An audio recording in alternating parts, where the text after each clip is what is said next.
Good morning, students.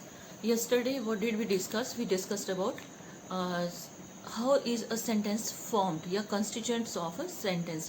उसमें हमने क्या किया था? Subject was there, helping verb was there, and your verb was there, then object was there. वो हमने डिटेल में डिस्कस किया था. मैंने 4 टाइप के आपको सेंटेंसेस करवाए थे और उसके साथ I give you some homework also. Hope आपने वो काम कर लिया होगा. अगर आपका वो कंसेप्ट क्लियर है, you know what is the difference between a verb and a helping verb, between subject and object, ये सारी चीज़ें अगर आपकी आज क्लियर हैं, अगर आपकी ये कंसेप्ट क्लियर है कि आपका WH टाइप सेंटेंस आप कैसे नेगेटिव में यूज़ करोगे और इंट्रोगेटिव में यूज़ करोगे, और साथ में आप WH टाइप जो वर्ड्स हैं उनको आप पॉजिटिव सेंटेंसेस में यूज़ करोगे, क्योंकि मैंने कल आपको डबल मीनिंग्स बताए थे, जैसे when, why, where, they all have double meanings. तो वो सारा डबल मीनिंग मैंने आपको बताया था कि वो 2 तरह से किस तरह से यूज़ होते हैं. तो वो क्लियर होना बहुत ज़्यादा ज़रूरी है. अगर आपने कल नहीं किया है तो आप इसको करें, क्योंकि जिस तरह से हम आगे निकल रहे हैं, जिस तरह से जो है इन्फेक्शन आजकल बढ़ रहा है, हमें लग रहा है कि ऑनलाइन स्टडीज़ जो है वो लंबी ना चली जाएं. अगर ये फेज़ लंबा जाता है तो it doesn't mean that we will stop here. We are not going to stop at all.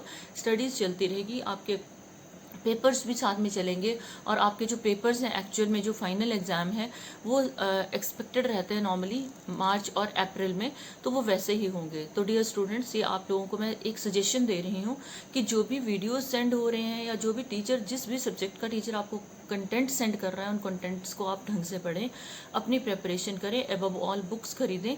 जो भी कंटेंट्स टीचर आपसे चाहता है कि you should have, definitely just go and buy that, because otherwise ये चीज़ें हमें प्रॉब्लम क्रिएट करने वाली हैं. So let us be back towards the tenses.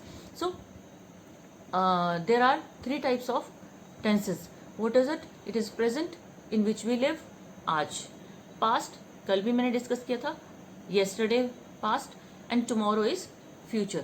सो आपको पता है कि हर टाइप के टेंस को फर्दर डिवाइड किया जाता है 4 टाइप के टेंसेस में. Like simple is there, continuous और progressive is there, then perfect is there, and perfect continuous is there. So we'll start with the simplest one, that is progressive और continuous tense से हम शुरू करेंगे. आज मैं आपको simply present continuous या present प्रोग्रेसिव करवाऊंगी. I will give you some sentences. आपने उसके ऊपर वर्कआउट करना है, उसको क्लियर करना है. आपका ऑलमोस्ट मुझे लग रहा है 80% प्लस बच्चों का ये टेंस बिल्कुल क्लियर होगा. स्टिल हम लोग धीरे धीरे एक एक टेंस डेली करेंगे और फिर मिक्स्ड एक्सरसाइजेस के ऊपर जाके अपने टेंसेस का कंसेप्ट हम लोग क्लियर करेंगे. ये आपका कहाँ हेल्प करेगा? I told you yesterday also, what's ever you right, जो आप लिखते हो ना लर्न करके, यू फील लाइक नंबर्स नहीं आ रहे हैं, तो आपका नंबर फेच करने में ये चीज़ हेल्प करेगी. और दूसरी जगह ये चीज़ कहाँ हेल्प करेगी? जब आपकी सेंटेंस कंस्ट्रक्शन में, you will come to know कि मैंने किस टेंस में लिखा है और मेरी मिस्टेक्स कहाँ पे है. उसके बाद जैसे आप लोगों को जो है वो फिल इन द ब्लैंक्स वगैरह आते हैं, तो you will be able to find out किस तरह से टेंस को हमने फाइंड आउट करना है और किस तरह से हमने पर्टिकुलर टेंस की तरफ मूव करना है या पर्टिकुलर फिलअप को हमने फिल करना है.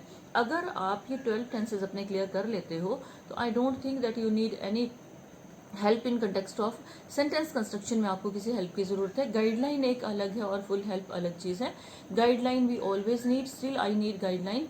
अभी भी मुझे गाइडलाइन की ज़रूरत है, because learning is a continuous process. लेकिन आपको इस तरह उंगली पकड़ के चलाने की ज़रूरत नहीं पड़ेगी. सो जहाँ भी आप राइटिंग का काम कर रहे हो, आप कॉम्पिटिटिव एग्जाम के लिए जाते हो, या आप किसी से कम्युनिकेट कर रहे हो, तो टेंसेस का नॉलेज होना is very important. So today what will we do? We'll just go through present simple, present continuous हम लोग सबसे पहले करेंगे और उसके रूल्स में आपको डिटेल में करवाऊंगी. So let us start. Present continuous और प्रोग्रेसिव. कॉन्टिन्यूस मीन्स लगातार, और progressive which is in progress. कुछ एक केसेस ऐसे होते हैं, what is it? At the time, at now, present, what am I doing? I am helping you to learn tenses. At present में क्या कर रही हूँ? आपको टेंसेज सिखा रही हूँ. Nowadays I am what am I doing? I am doing my examination duty. दिन में किसी भी टाइम कभी भी मैं एग्जामिनेशन ड्यूटी कर रही हूँ. ये दूसरा टाइप आ गया. तीसरा type, what am I going to do tomorrow? Tomorrow I am going to have rest as it is Sunday. Fine. तो 3 केसेस में हमारा प्रेजेंट सिंपल कॉन्टिन्यूस जो है वो यूज होता है. सबसे ज्यादा हम इसको क्या कब यूज करते हैं? At the time of speaking when we are doing something, easiest way. दूसरा क्या है? दिन में हम थोड़ा टाइम डिवोट करें. तीसरा कि हम क्या कर रहे हैं, परसों या कल हम क्या कर रहे हैं, what am I going to do tomorrow, इस तरह से आपका ये यूज होगा. So let us start with affirmative structure. We did discuss. इसके हिंदी में पहचान क्या होती है, रहा हूँ, रही है, रहा है, रही है, रहे हैं, इस टाइप का हिंदी में कुछ आता है आपका. एफर्मेटिव में if you will go, it is with subject doer, then is am are is used. Is for singular, am for I के साथ एम यूज होगा, are is use for plural, and with first form of verb I N G and object, I N G का use होगा. So I with am, you we they and plural. Plural होता है बहुवचन, are. Then he she it and singular is with E. Like I am playing chess, मैं chess खेल रहा हूँ. He is playing chess, देखो एक मॉडल सेंटेंस उठाया है, वो मैंने प्लेइंग यूज किया है.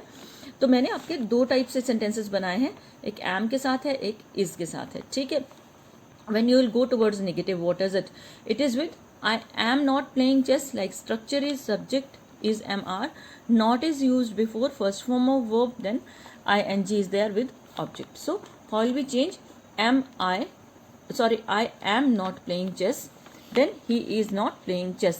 आप इसको शॉर्ट करके अपस्ट्रोफी लगा के आप इस तरह से लिख सकते हो. ठीक है. लेकिन एक चीज़ का ध्यान रखना कि ये लाइन में आपके इसी लाइन पे आना चाहिए. ये इस के साथ एंड फिर अब उल्टा कॉमा है, अपस्ट्रोफी इसको पढ़ते हैं, और टी, इस तरह से ये आएगा. टी को ऊपर नहीं टांग देना है, आपने नीचे रखना है इसी लाइन के ऊपर, इसलिए मैंने इसमें लाइन लगाई है. It is the next one is the concept of interrogative. What will you do, is am are को आगे ले जाओगे, सब्जेक्ट को पीछे लाओगे, first form of verb I N G, object would be used. Is am are, ये सारा capital में गया, subject, then first form of verb I N G and object.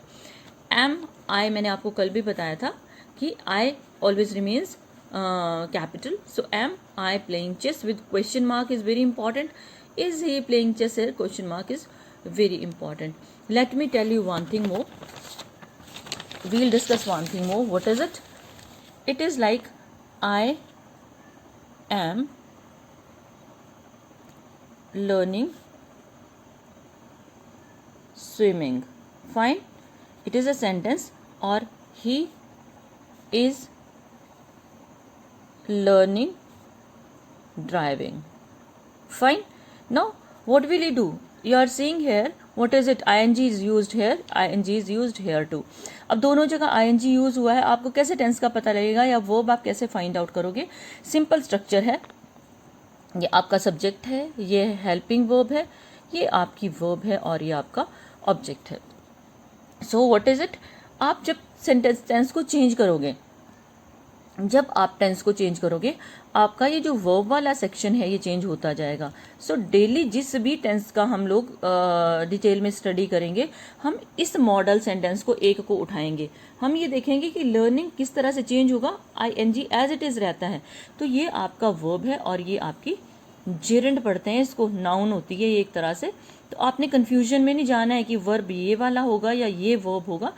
Helping verb के साथ आपका वर्ब ही आएगा, और जो आई एन जी ये है, ये नाउन है. मैं स्विमिंग सीख रहा हूँ, हिंदी में भी बोलोगे. मैं ड्राइविंग सीख रहा हूँ, तो रहा हूँ तो सीख रहा हूँ इज इट, और ये स्विमिंग जो है ये जेरेंड या नाउन है. So what you will do today, your homework is, मैं आपको कुछ एक सेंटेंसेस भेजूंगी, आपने उनके ऊपर वर्कआउट करना है, और उन सेंटेंसेस को आपने ट्रांसलेट करना है. If any difficulty is there, in case of any difficulty, अगर आपको प्रॉब्लम कहीं आ रही है तो यू कैन मैसेज मी, और मैं उसको रिप्लाई करूंगी accordingly. And make it sure कि जो भी हम लोग काम कर रहे हैं या टेंसेस के ऊपर वर्कआउट कर रहे हैं, डेली में आपको मोर देन 3 भी करवा सकती हूँ.